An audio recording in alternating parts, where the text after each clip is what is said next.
think we've made it to episode 4. I don't know if you can tell,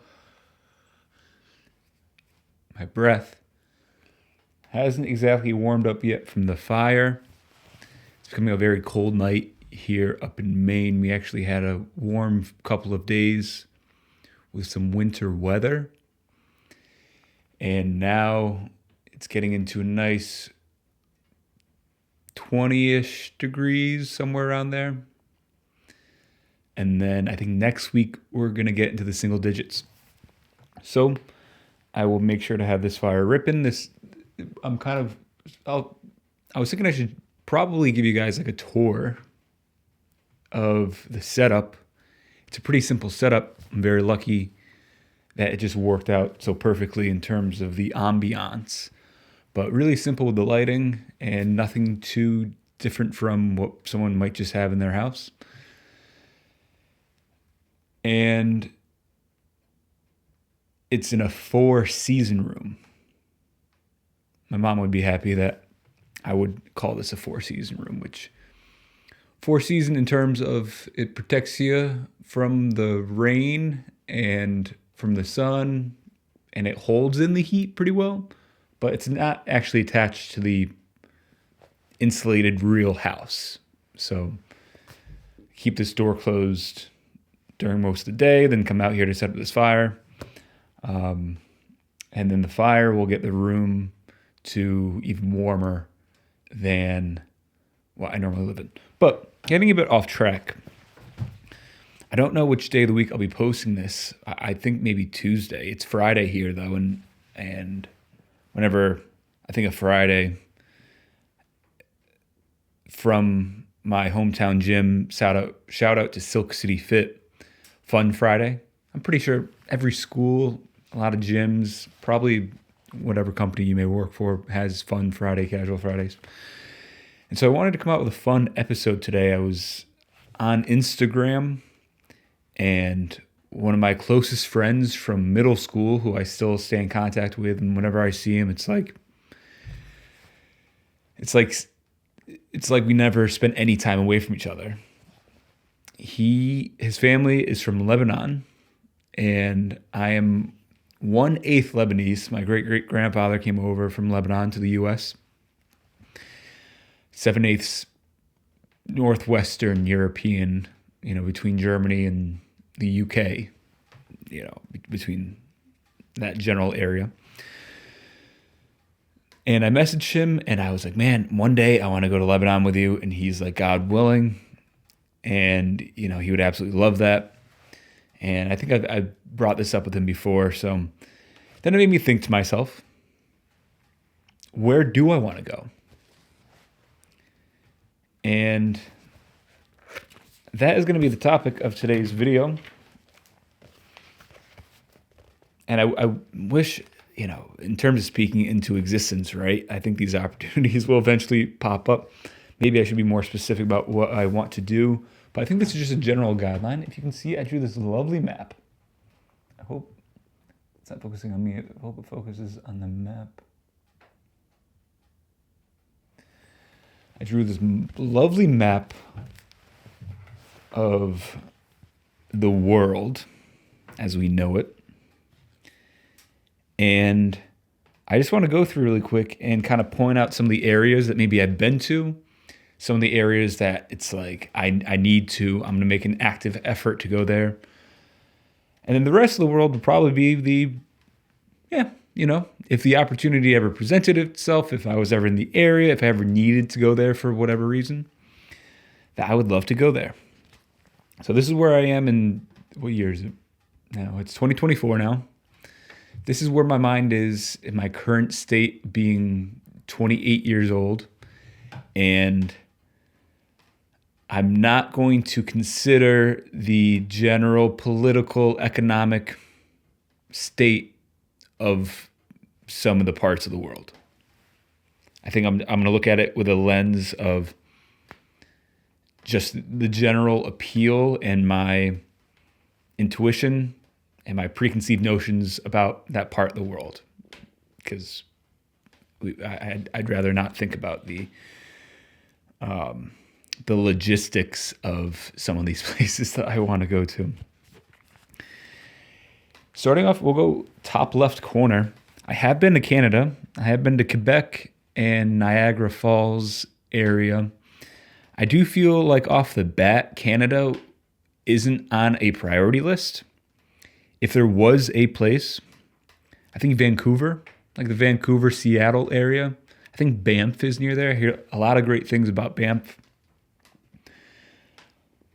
But I think Canada gets the short end of the stick a bit because it is the sister country to the U.S. and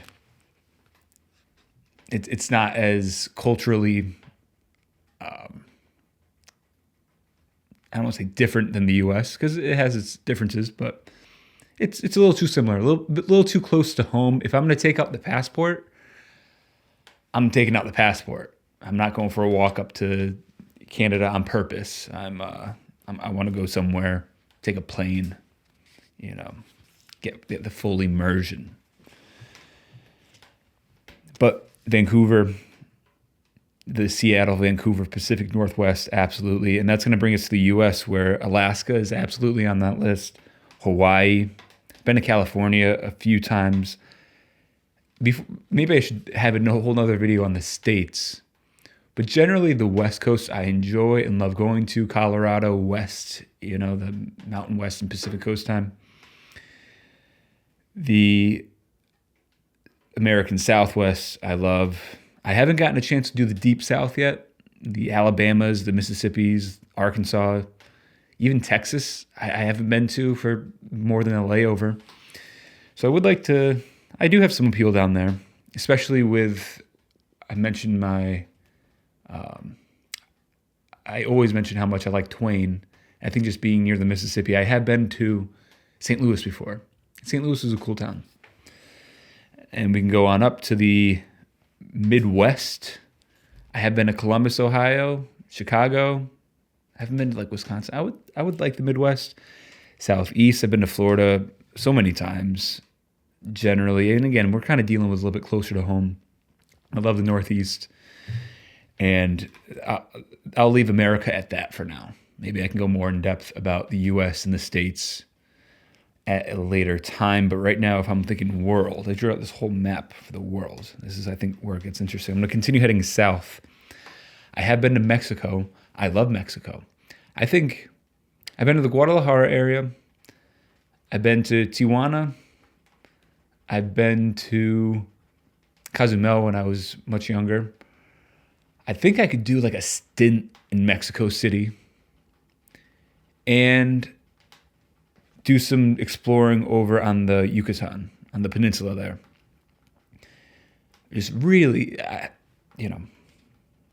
big fan of Mexico, the culture, the climate, I enjoy that. And that's going to continue going on down to. So the answer to that question, I think I'm going to make an active effort to go to Mexico City at one point. At least Mexico City, preferably Mexico City in the Yucatan. And again, a stint. I'm thinking, not just a long weekend. Going to continue to go down towards Central America. If the opportunity ever presented itself for the Guatemala, the Honduras, El Salvador, Costa Rica looks beautiful. It almost looks too nice. It's maybe when I'm older and don't want to, be going, hostel to hostel. And maybe I can get a nice spot on the beach in Costa Rica. It looks almost too nice, too beautiful. And Panama. If the opportunity ever presents itself, I don't think I'm in a spot right now where any of those really pop out to me. Heading over to the Caribbean, I think Puerto Rico is almost a must. Of course, the proximity to the U.S. Helps the case. And I think Puerto Rican culture, especially in the Northeast, has really been able to spread. So I would love to go down there and just be a part of it as well. Speaking of that, Cuba, I would love to find a way to Cuba, Havana especially. That's probably another must. I think To give you some context, I love the history, a bit off the beaten path, the places that can maybe lend itself to a little bit more of a story, and I don't have to live in luxury, at least not right now. So Havana, Cuba would be amazing as well, and the other islands, Dominican. I'm trying to think what else is over there. There's a lot of the tropical resort islands, which I'm sure are beautiful as well, but just don't appeal to me. They don't jump out to me like some of the other countries do. I have been to Colombia, beautiful country, and I spent a while down there. I mentioned in the previous video, Bogota, Bucaramanga, and Ibagué as well. Beautiful country, beautiful people, amazing food. I think as when you have fruit that fresh and food that fresh, unbelievable. It blows your mind in terms of what type of produce we have here and then the type of produce that they have down there. It's night and day. Almost just go to Colombia, if nothing else, to go to a fruit stand and just try the fruit. But there's plenty more to do down there. It's an amazing place. Brazil, if the opportunity ever presents itself, of course, Christ the Redeemer would be an amazing. That also is you get brownie points, right? If you have one of the wonders of the world, I think that, of course, adds a lot of ambiance to that. So swinging by to at least see the Christ the Redeemer. Ecuador, again, I'm going off the map here, so this is just from memory. I apologize if I skip over any countries or any spots. I know there's Belize as well. Oh, Venezuela, I hear is a beautiful country. Every Venezuelan I've ever talked to talks about how much they love Venezuela. And I think that speaks a lot to the type of place Venezuela could be. I can leave it at that. Going down, I would love Patagonia, Chile, Argentina, heading over even to Uruguay, Paraguay. I've been to Peru, loved Peru. I think everyone who I've ever talked to who's been to Peru loves Peru. Food, people, things to do, things to see. I was in Lima, Trujillo, and Cusco. Cusco is another place where it's like, I want to go back down to Cusco. Even Machu Picchu, which is about, I think it was like a 2.5 hour train ride away. Of course, that's the main appeal, but that's the draw. People stay there for the other reasons. There's so many more beautiful geographical features. And again, just things to do. The culture is amazing. Food's amazing. So, but the Chile, Bolivia, Paraguay, Uruguay, Argentina is almost a must.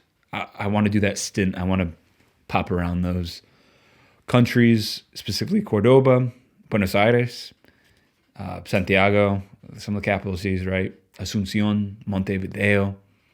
Now I'm just showing off, right? The Spanish. I'm biased towards the Spanish-speaking countries too because I do feel like I have a slight advantage of at least having enough Spanish in my back pocket to be able to immerse myself a little bit more. I think that takes care of South America for all intents and purposes. And then, quick shout out to Antarctica. That's almost a must. Gotta find a way to Antarctica, right? Again, off the beaten path. While I'm talking about Antarctica, off the beaten path. It's not like I have any interest in penguins. I mean, it would be cool to see a penguin, right? Especially out in the wild. Be cool. I wouldn't be against it. But yeah, I think it's just more for the story, right? That's the weekend trip. That's a day trip. From the, what's that cape called?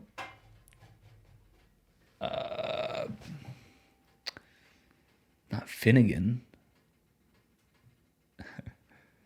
Come on. If I can't think of it in the next 10 seconds, it'll be right here. Magellan. Is that the Magellan Strait? Is that what they call it? The tip to, just get me on a boat, pop on over there, whatever the southernmost town in Chile or, I think it's Chile or Argentina is. Heading on up, I I guess I could have included it in the North America version. Greenland, another place where I think Nuuk is the capital. Yeah, get me there for a layover and a night stay, an Airbnb, a quick little walk around the town. I assume it's not too big of a town. Would love, maybe not a must go, but I would like to go to Greenland. I've been to Iceland, amazing country. Of course, if the opportunity were to go back, I'd go back, but also, there are other places in the world. It wasn't so, I don't have the most burning desire to go back. I'm going to swoop down to Africa. And from top to bottom, I'm going to kind of swoop around. So I think Morocco is northwest. Would love to stop in Morocco. I would love to swing over and do, I believe, Nigeria is in the west part. And then swooping down, I don't know that many or have that much desire in the south, even like a Madagascar, South Africa. Zimbabwe is down there, I believe. Chad's right in the middle. I'm hoping. All right, I'm thinking back to like geography. But popping on up, would love to do Kenya, Nairobi. Ethiopia, I think, has amazing history. I don't know exactly how I could fit that in. Africa is such a big country. It's almost like it's not like I can just kind of like take a train and swing on over to each country. Like you could in Europe, and you can do a week in Europe and see 5 countries, a bunch of different, just pop on around. Africa is a little bit more vast, a little bit more remote, I would imagine. But Ethiopia I would love to go to. And then Egypt, which Egypt almost has a monopoly on places you kind of have to go before, especially if you're a traveler, because undeniable history. The pyramids seem like pretty significant things. I would love to see the pyramids. I had made a friend who's Egyptian, and she goes, I think, about once a year. Maybe I can find a way to go with her, or at least she can point me in the right direction. I hear sometimes of a mixed bag on Egypt, but I also think it's because people have really high expectations of the pyramids. And the monopoly on the old places you have to go. It's like, of course, the pyramids. Nile River as well. Just seeing, again, these major points in history. Now I'm going to go up to Europe. I have been to Spain twice, Madrid, and then this Camino de Santiago as well. I hear amazing things about Portugal. I would love to do some backpacking, specifically from Canterbury, England, to Rome, which goes through France and Switzerland as well. And so I could do London and the French countryside of Switzerland. I should start learning some French. I probably have gotten Spanish to the point where I would feel comfortable being in somewhat of a conversation. French, I'm nowhere, but I do French. It's a cool language. I should pick up on the French. Of course, Italy, Germany. Again, Rome, you're dealing with a bit of a monopoly in the mind of where you should travel to before you die. Colosseum, again, the history there. I'm blanking. Is it St. Peter? The Basilica? Rome? Of course, there's other places. Again, I have made an Italian friend who I'm sure would point me in the right direction of where to go. But, I've loved my experience in Spain and, France as well. Not just backpacking, but probably going to Paris for a bit. Lourdes as well, as a place I've always wanted to go to. And then heading east, I have no reservations against any of these countries. I would do the old train hop and just pop around. Hear amazing things about the Czech Republic, about Romania, Croatia, Greece, and then going up to more the Nordic countries, Denmark, the old Norway, Sweden. I mean, really can't go wrong. Do I have one place? France and Italy are probably those two places where it's like, yeah, like I'm really going to make an active effort to get there. And then when I get there, it's going to be like, okay, where else can I kind of pop around to? The other places would be, okay, this would be very nice if the opportunity presents itself, or if I'm ever just in that general vicinity. Then heading over, I actually want to save that one for last. So we're actually going to swoop around. So we've taken care of up here, down there, gone to Africa, started with Europe over to, let's just say, Greece. Running on down, Australia. The one thing about Australia is being from the US and having this as my home base, it would be a logistical nightmare getting to Australia. Would like to go. I do think, again, almost like the Canada, right? It's a sister country of the US. My impressions of it are that the culture is similar. Almost like I imagine it as like a California style of place. Not that that's a bad thing. I love California, but again, if we're talking about a unique,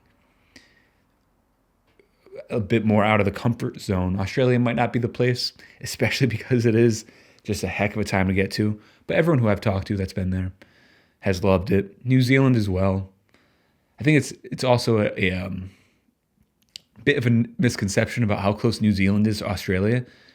To my knowledge, it's not like you can just kind of pop on a boat and head over to New Zealand and hang out there for a day. It's like a 6-hour, it's like pretty much to what the East Coast is the West Coast in the US. Like a 6-hour plane ride. I might be completely wrong on that. But I think the point is that you can't just go to Australia, then New Zealand for a weekend, then come back. It's a bit more, more hoops to jump through. And I hear New Zealand has a lot of amazing things, especially for the outdoorsiness. If I ever get into a really big kick of the outdoors adventure. Heading on over to India, Indian Ocean, the Malaysias, the of courses. I think this would be, you hear amazing things about Thailand, Vietnam. I've always been to Sri Lanka. I thought that's been a really interesting place. Indonesia, Singapore. No reservations, almost a similar thing to Europe where it's like, you would end up there for a few weeks and then it would be the plane hopping, going, seeing as much as you can in that bit, again, just because it is also very far away from the world. Japan, I think I think growing up in the US, you hear Japan and it's like everyone's dream place to go to. Everyone wants to go to Japan. I never understood the appeal as much. But I've just talked to too many people who absolutely love Japan. So now it's like, well, okay, yeah. And then they tell me that I would love Japan. And it's, again, nothing that I have against Japan. It's just I never really understood. I think in the US, that's the place to go. And yeah, I mean, I guess it's a bit undeniable at this point. My friends aren't liars. Right? They probably have a good read on me.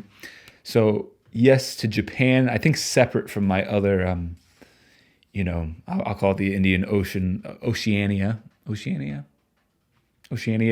excursions. I would save Japan separately. Again, also really great history. I imagine really great food. And that brings us to almost like the mainland of Asia. And I mentioned India before. I would love to go to India. Yeah, history, culture, the energy, the uniqueness are my first thoughts that come to it. I hear it's hot though. I mean, my goodness, I hear it's really hot. Humid. Not my favorite type. I'm not a tropical type of person. I'm a bit more like cool, dry. That would be my preferred climate. But worth it, I think, to spend some time in India. I do have a friend as well who I'm sure I could use as a resource. I have a few friends from India and who have gone to India. Brings this up to China. Again, if we're looking at world history, culture, almost an undeniable type of place to go. Of course, you have the Great Wall, Forbidden City. I mean, it seems like every other day there's a new city in China. I mean, things are popping up all over the place. And South Korea, now that we're in that area as well, would love to go to South Korea.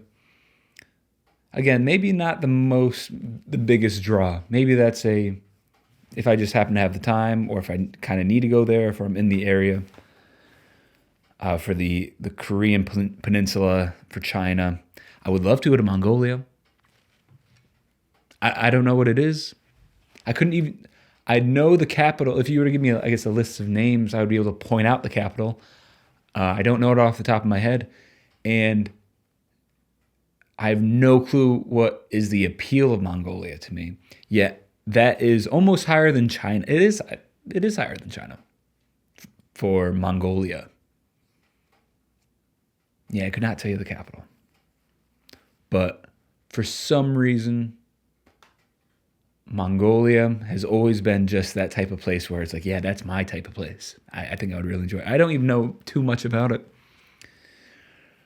Going on to Central Asia, no countries are popping out to me too much.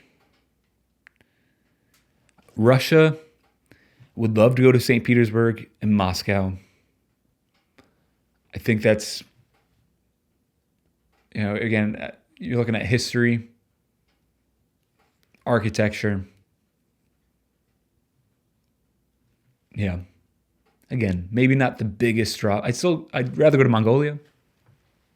Don't know what it is about Mongolia. Heading on over into the original inspiration behind this episode is the Middle East. I don't know. Sometimes I think, when you talk about travel with people, I don't know why anyone else would ever want to go anywhere or put the Middle East below where they want to go. Again, if we're not looking beyond the logistics, but at least in terms of appeal. I mean, you have some of the most historical sites, the most incredible cultures. I mean, if we're talking Lebanon, Israel, I do have a friend that went to Jordan, Saudi Arabia. I think, if you were to Google it or look on the news, there might be some discouragement, but everyone who I've talked to that has gone there, lived there, from there, I mean, they love it there. And I don't know, the thought about walking around some of those cities, off the top of the head, Jerusalem, going to Bethlehem. I'd love to go to Medina, Beirut.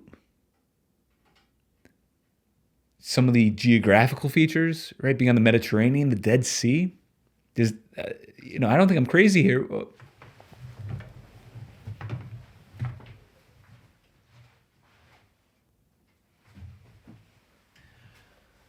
All right, I noticed the video cut out. I don't know exactly when. The video cut out. But again, naming a few of the countries, the Israel's, Lebanon's, Jordan's, Saudi Arabia's, of course, the UAE. I don't know. Am I a bit crazy to say that, I mean, again, maybe I have some bias in terms of I really love that history. I really love my impressions of the cultures, the people who I've met from those places. Having family, from a direct lineage. Maybe I'm a bit crazy. But those are the type of places where if I get to the point in my life where it's like, okay, I'm just settled down and wherever I may be, right, in a cabin or a cottage on the beach, and I'm like, yeah, don't want to get on a plane again. That's not the appeal to me. I mean, I hope that never comes. I hope, but that day likely will come. I mean, I would be kicking myself, saying no, like should have gone to Lebanon, should have gone to Israel, should have gone to Jordan, should have done the Middle East. Again, this is in my mind like a 3-4 week, experience popping around to each one of those countries. That's my initial impression. I'm sure I'm forgetting a few countries, and again, I'm looking in a very idealistic, optimistic version of the world where maybe the logistics that one would run into in terms of getting to some of these countries would not be there. The economic, political, social climate, if that were to loosen up.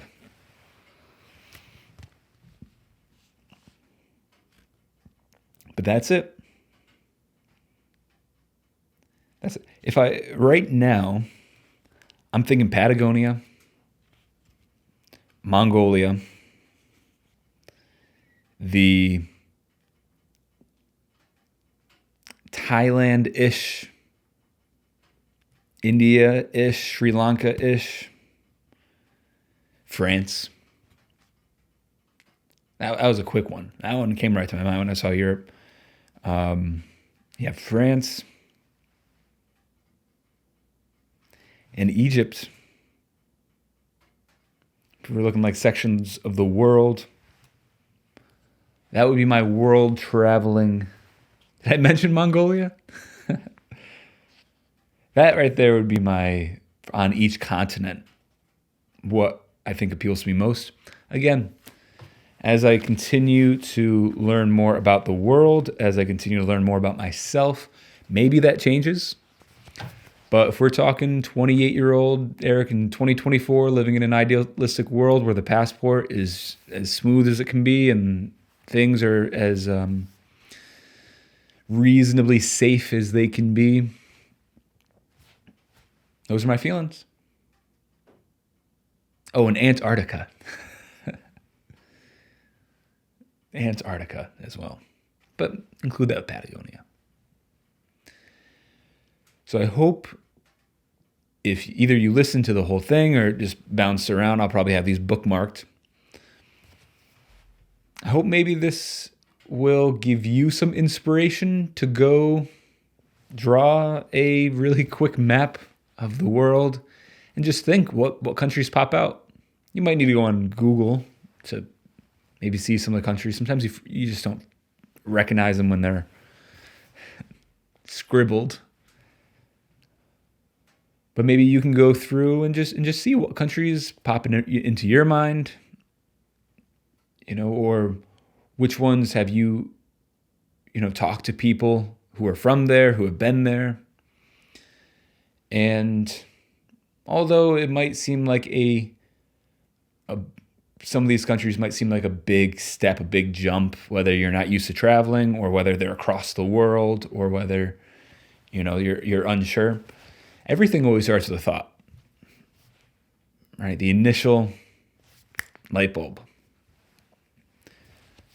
And often it's enough just to have the thought and then just allow that thought to maybe see if that grows. And then if it's meant to be, then those opportunities pop up, or you're at a point in your life where you're like, you know what? Yeah, let's buy that plane ticket. Let's do it. And so that will be your homework for tonight. And other than that, I hope you have a great rest of your day or night, wherever you're watching from. Stay warm, and I will talk to you soon. By the way, I don't even think I mentioned the setup. I added a light. I don't know if you can tell on the back of the camera I felt like I was a little dark. But then now I see that there's a reflection in my eye. So when I do the editing, I shall go through that. Other things, 1080p, I think for all intents and purposes, so much better. No reason to put the laptop through absolute turmoil in terms to be able to process these 4K videos. I think I don't really crop them for YouTube. Right now you're in the frame, right, of how it is on the actual camera. So I don't crop them. And even if I were to convert it to like a Instagram reel and make it vertical, end of the day, I mean, some good lighting. I mean, no one's going to be squinting at their phone, counting the pixels on the phone screen. And Instagram compresses those videos anyway. So I think all intents and purposes, the things that I've learned so far, right? We'll test out the lighting and this mic, which I don't even know if I like it. If you could let me know if you minded having this here. This is the log holder, pretty much jerry-rigged on the rest of the utensils for the fire pit. Coming on up, holding the microphone. I have my laptop charging cable connected to the microphone. So it's bright white, which I don't love. But it's the only cable long enough. I have an aux cord that just doesn't reach further. It's like this is supposed to go from the mic to the camera, so you don't want a long hanging cord. I think it's whimsical. I'm going to check out how the audio sounds. And yeah, I think next time come in with an even better setup. Just a little nuance at this point, though. Like, how big have the jumps been between episodes 1 to 2, then 2 to 3, then now 3 to 4? It's like, okay, we can tell he's testing some things out, but at least it looks a little bit more on brand. And yeah, shout out to the fire. A good fire tonight. I gotta go get some wood. Gotta go get some of the old biscuit wood. Anything else? I think that's it. This is a Friday night for me. I don't plan on doing this Saturday night or Sunday night. So this will be the end of my first week. I'm having this time to talk out loud, think, to have some fun, enjoy the fire, be close to it. Right now I can really feel it. It's coming off. Get used to speaking to the camera. Be myself, do something just for the sake of my enjoyment and my learning, my knowledge, and problem solve on the fly. This is my problem now. I'm coming up with like so many topics, right? Because at this point I'm like, well, I could do this. I was making a fire every night I was here. All it takes is setting up the mic and the camera. At this point, takes 15 minutes. What's to stop me from going on multiple nights in a row? So yeah, I'm coming up with topics in my mind, and I'm like, every time I talk to someone, every time I might just be doing something casual, cooking food, writing. I'm like, I got notes on my phone right now, right? Like that would be a good topic to talk about. I don't know if they're all going to be 30 minutes. I think if I include the second part, it's going to be probably at this point 45 minutes. I think that's a noble thing to shoot for, would be probably that 20 to 30 minute mark. And I also want to start thinking outside the box, testing out a few things and just seeing how they flow, how they work. Of course, always doing the little micro adjustments. And at the end of the day, having some fun, right? That's what it's all about, baby. Having some fun. And yeah. So this is a little bonus part 2 of the episode. If you stuck around this long, thank you. You're my mom at this point. I think she'd be the only one who would stick around just to hear her son ramble about anything. But thank you. If you're watching, I love you. If you're not my mom and watching, I love you. And yeah, make that list. Talk about it with some friends. Might not happen tomorrow, but you plant that seed. You never know. Thank you.